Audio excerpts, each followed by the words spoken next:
Hello, everyone, and welcome back to the Middle and High School Course Professional Learning Community on the Georgia Department of Education platform.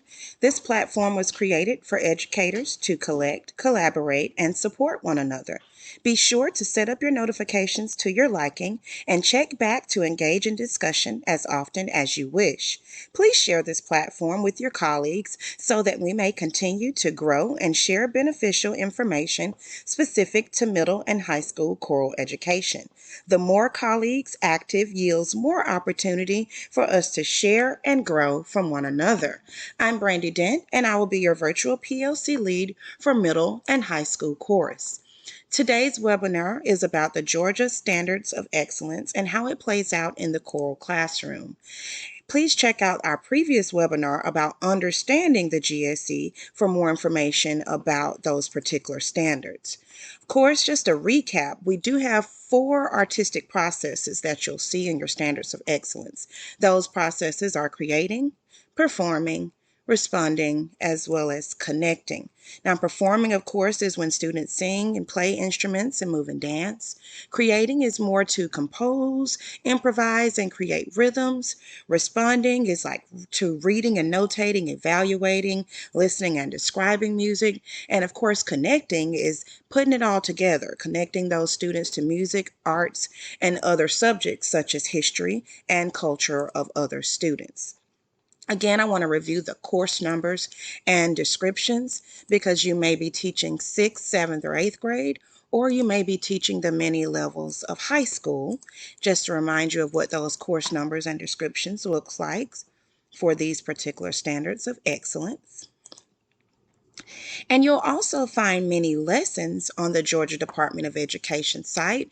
You'll be able to see the curriculum map and various units that may help you with your teaching of choral education. So please check that out at your earliest convenience. Let's first talk about creating. Typically, when we talk about creating, it's getting those students to compose their own form of music in the choral classroom. Usually, creating doesn't exist because we're always rehearsing. So this is just some various ideas that may help you to start thinking of ways to create in your class. Let's first look at the standard. Standard number 1 reads that you generate and conceptualize musical ideas and works, from improvising rhythmic patterns to creating basic rhythmic and melodic accompaniments, creating movement for warm-ups and repertoire, setting short poetic phrases and text to music, and composing 4-measure melodies in major and minor tonalities.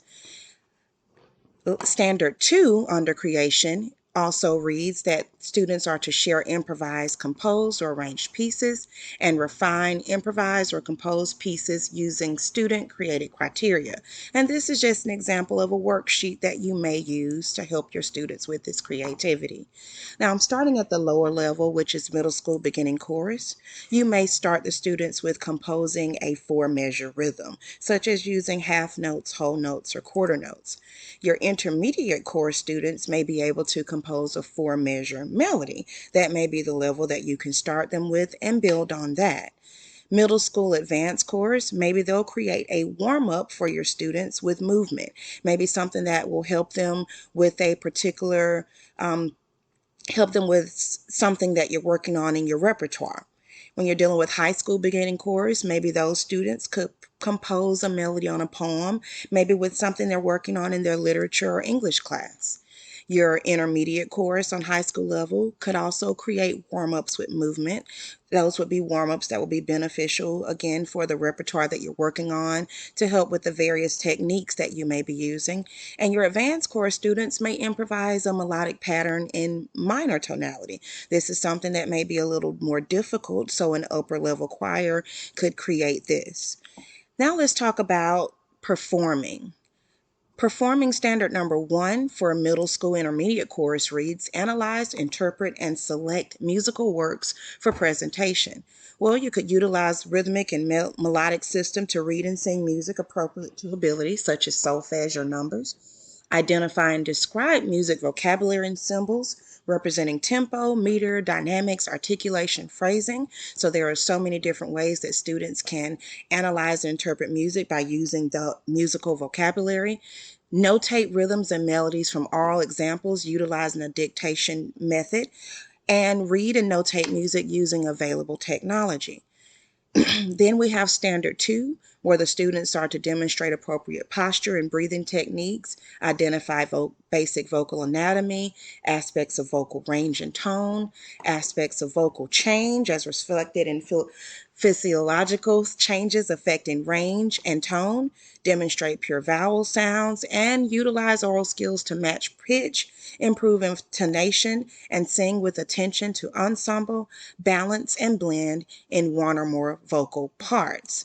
When you look at these lessons, and you also have number 3, and I took this from the high school intermediate course, where students are able to demonstrate technical accuracy, demonstrate and respond to conducting patterns and gestures, sing selected music from memory for public performance at least twice a year, and exhibit appropriate rehearsal and performance etiquette. Well, when dealing with performance, I think of it in many levels. I think of your students at middle school beginning chorus. Maybe they should be performing at a unison or 2-part. We call that at LGPE level M, or class M. Middle school intermediate chorus, maybe they're now developing into singing repertoire that has 2-part or 3-part music.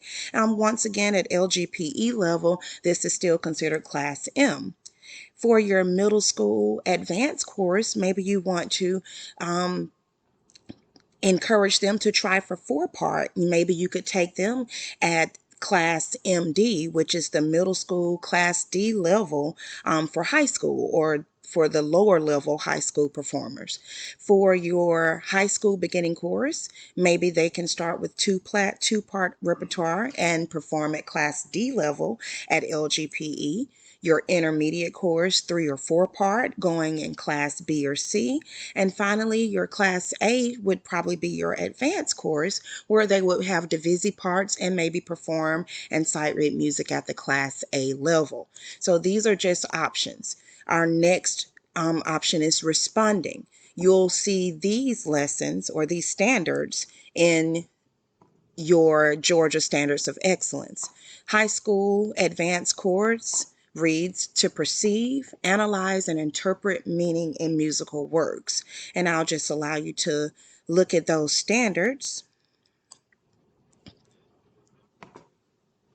And then we also have standard number 2, which is to apply criteria to evaluate musical works. Apply student-developed criteria to evaluate group music performances with attention to vocal technique, and reflect on the nature of rehearsal and performance in music through discussion and writing. Listening journals still work. If there's something that you want your students to understand, give them a moment to listen and write, and then let them share what their thoughts were. Maybe it's a piece that you're performing. Maybe it's a piece that you're thinking about performing.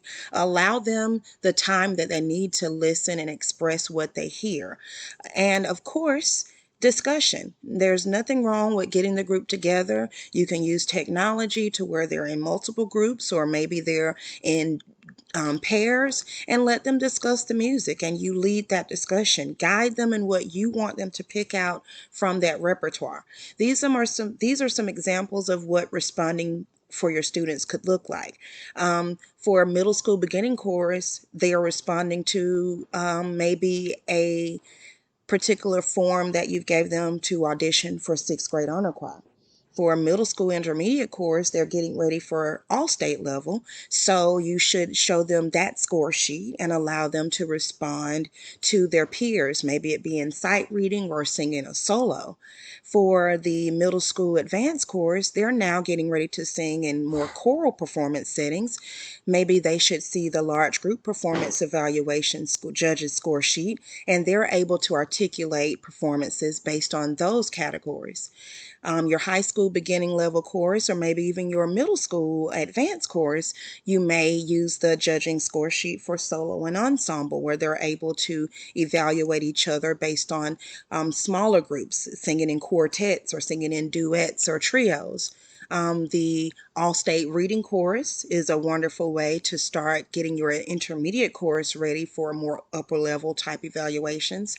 And then for your high school advanced course students, maybe the Governor's Honors Program route would be a better way of getting them to respond. So there are various tools that are already there for us to follow. We just have to think a little bit about those standards and think of the ways that we can incorporate those into our classroom setting. And that brings us to connecting. Synthesize and relate knowledge and personal experience to make music.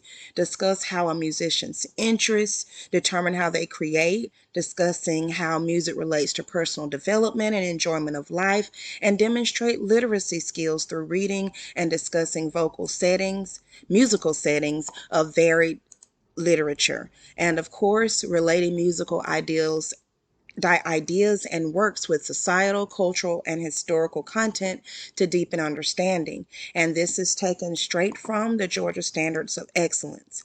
These are ways that you can connect your students on all levels. You can culture them. You can show them about etiquette when dealing with other people's culture. You can take them on different field trips through travel, showing them and letting them experience, showing them the heritage of others, the history of the music and the styles. Incorporate various styles into your program. Don't just think that one particular style works for one child. Always try to allow them to connect with that music on all levels. So this has been a webinar, and I hope that you've enjoyed learning about the Georgia Standards of Excellence and how to make them work in your class. As always, you can find me on the Georgia Department of Education community platform. You can also find me on Instagram at Miss B Dent, or you can simply email me at brdent83@gmail.com. Have a happy week teaching, and thanks for tuning in.